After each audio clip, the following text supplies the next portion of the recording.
there's this mantra of diversity is our greatest strength. You'll hear just about everyone on the political spectrum say that, perhaps up until maybe, I can't think of a time Donald Trump said that. Maybe he did, maybe he didn't. And maybe that's the reason why there is so much angst and anger against him, is because he hasn't paid proper reverence to really the religion of our time. And that's diversity. Yes, the idea that diversity is an endless good in and of itself and that it should never be critiqued. That is cult-like behavior. What's the way to reverse diversity? I mean, I would say it's a matter of changing our values. I think if we change our values, if we realize racial, ethnic, and religious diversity in a political system actually creates a very hostile atmosphere, then I think we'll start moving towards policies that begin to move us away from that. Immigration is not popular. And if you actually look at some things about Donald Trump, the proposed Muslim ban and so on, those coincided with these spikes in popularity. Trump has proven the power of these ideas. Prior to 1965, America actually had immigration policies that were set in place to maintain the racial and cultural balance of the country. In 1965, they passed the Hart-Celler Act, and when that act was passed, the legislators who passed it claimed that the act would not change the racial or ethnic diversity of the country, and that it wouldn't change the amount of immigrants coming into the country every year. And that was actually completely false. We started seeing immigration from non-traditional nations, of people of different other races, other religions, other cultures, non-traditional nations from demographic backgrounds that actually, in many cases, have a much harder time assimilating, and in many cases just simply can't, as a group, assimilate. And so, we have people who have been here for hundreds of years, people of African heritage who have not fully assimilated into the American society, or people of European heritage have assimilated to them. So because there is a white majority today, therefore it's natural and it should be considered constitutional to legislate in the interests of a continued white-dominated government. Well, I would look at it like this. Imagine if we were trying to, if somebody, look at Japan. You do have maybe 1% of the population or so, which is non-Japanese. They're never allowed to become citizens ever.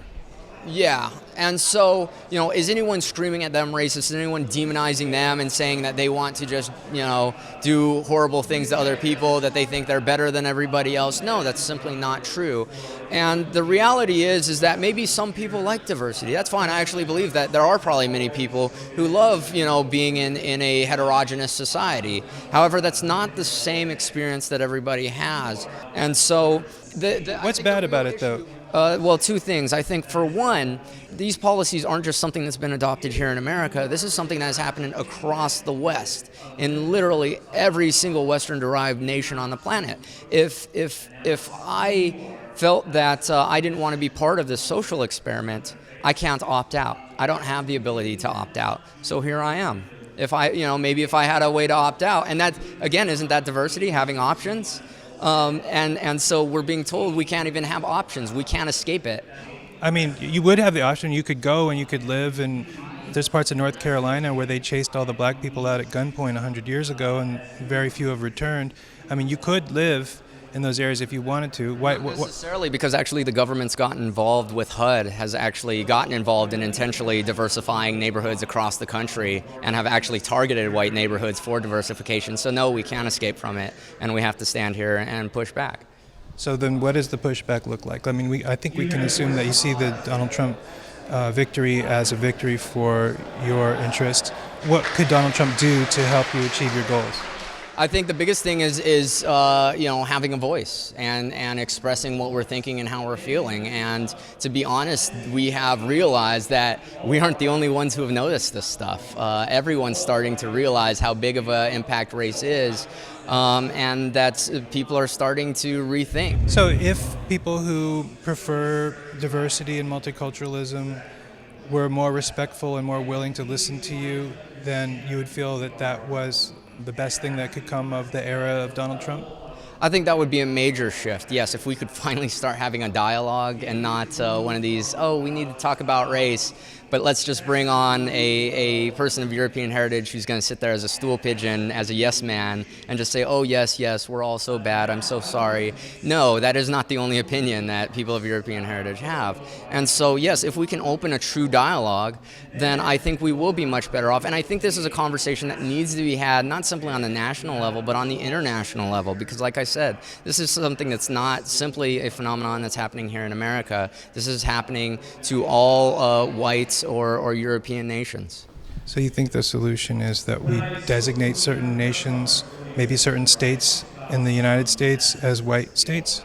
I think that might perhaps be the ideal in a way, and to give people options.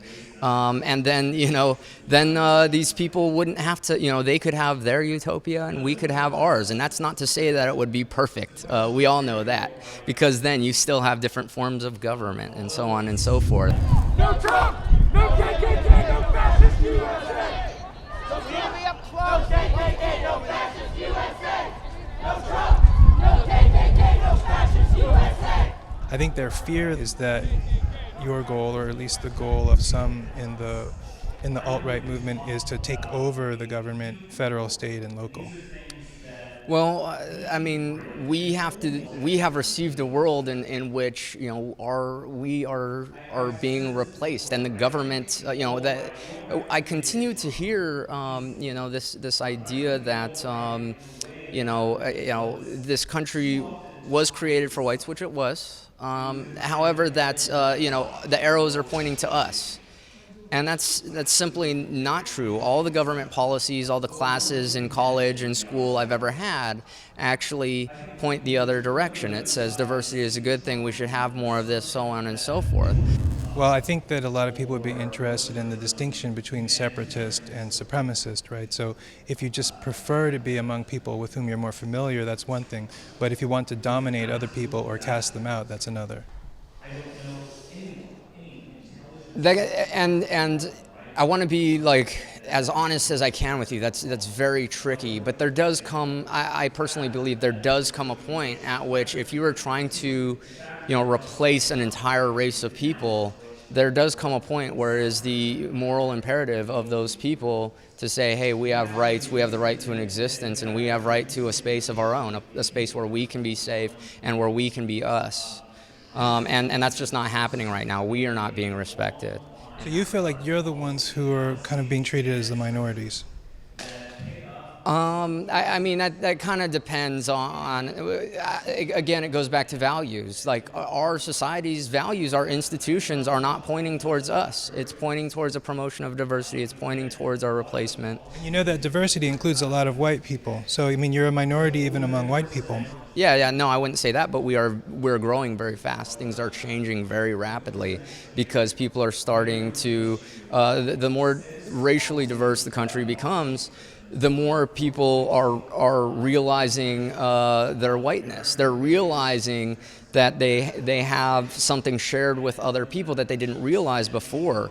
And that would actually be an argument for a more homogenous society, is that in homogenous societies, you can become more individualistic, because if everyone's kind of the same, at least on a racial basis, then that's one less distinction to make between people. So that actually, in fact, is really funny, because Sean King actually just put out a tweet the other day with a picture of people within the Republican Party celebrating, and it was very, pretty much everyone there was white.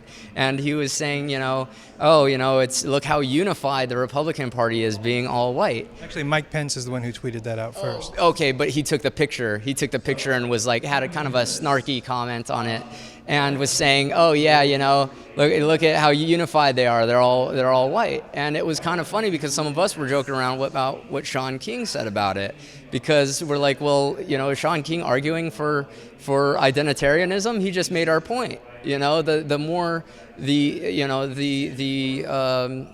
the more racially homogenous a society is the more that's going to function, the more unity you're going to have between the parts. In homogenous countries in Europe, like in Scandinavia, what happens is they start to legislate for programs that benefit the country as a whole instead of certain factions, and so you end up with a government that's much closer to socialism. Yeah. Oh, I don't have anything wrong with. I don't think there's anything wrong with socialism. Yeah. I'm sorry, usually people on the right don't like it. And that's actually something that's very different about the alternative right, is that there's a very broad spectrum of political views, but a lot of people on the alternative right are actually all right with socialism and are actually very much for it. We should look after each other. We should try to take care of each other when and where we can. I'm okay with that. But if we have diversity, is it still okay, or does it only happen when we're homogenous? It becomes more difficult. People actually don't want become less interested in socialism because they feel like their hard-earned money is going to people who are different from them and who aren't going to appreciate that. And they do make a distinction. They do have. And many times this is subconscious. It's a subconscious thing, but they are subconsciously, I think a good word maybe is otherizing people without realizing that they are, and that actually makes socialism more difficult. What I found in talking to other people who are white who live in multicultural communities is that when they go home to where they grew up, that's very white, very homogenous, they actually miss being in a multicultural place. They miss the sound of other languages, they miss the different foods, they miss the diverse conversation and experiences that you find in a city like this one. And I would think that the number of white people who feel that way is actually increasing as their exposure to people of diverse backgrounds increases. Well, it's kind of hard to measure, obviously, because first off, not everybody feels completely comfortable talking about it. Though I am sure that I'm sure there are a lot of people who enjoy that, who have made really great friendships with people in other communities, and really enjoy just experiencing, what their cultures have to offer. There are certain things I really enjoy about other cultures. I love lumpia. If anyone wants to ever make me happy, just a big pan of lumpia will cheer me up. Filipino delicacy? Yes, very much so. So, there are things that we can enjoy and that we can experience from other people. However, again, there is this other side in which there is this feeling of isolation for many people. And in some cases, alienation and just this disconnected feeling that they have. It is a majority rule country. That's kind of how our democracy works. And although the majority of Americans are white, I don't think the majority of Americans feel the way that you do about diversity. So in order to have a governing coalition, you need to convince Americans who are white but don't share your view of diversity to join your side. What's your argument to them? What they see on the television just about every week now, and the conflict that's being created just by having a very heterogeneous society. I mean, I think we're getting to the point where so many people are coming into this and they're saying, something's wrong here. I just feel that something's wrong. I think on the left, we are interpreting the conflict as a backlash against the demographic and cultural shift that made it possible to elect the first black president. And that if we could somehow, instead of you convincing the rest of white America that this is bad, if we could convince you and the rest of white America that it's just a natural and proper outgrowth of our founding ideals as a nation, that we wouldn't have, that's another way to have unity. I guess the only thing I could say to that is maybe just a recommendation, which is if that's what they really want, then they need to stop attacking people that try to have this conversation and vocalize in some cases, their fears, in some cases, just how they're feeling, their feelings about things. They need to listen, and the people outside, they're not listening. They're looking to intimidate and shut down conversation.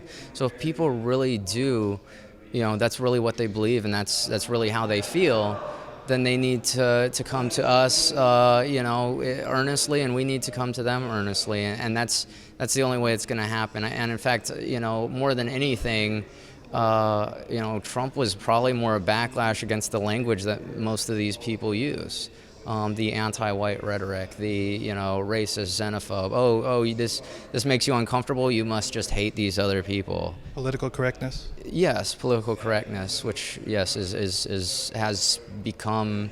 I mean, it's anti-dialogical. It's a large part of the cultural Marxism which we're practicing today.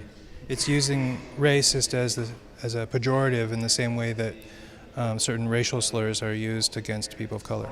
Yes, very much so. Yeah. Well, maybe you and I can be something of a bridge to get that conversation started. Definitely. Let's do it.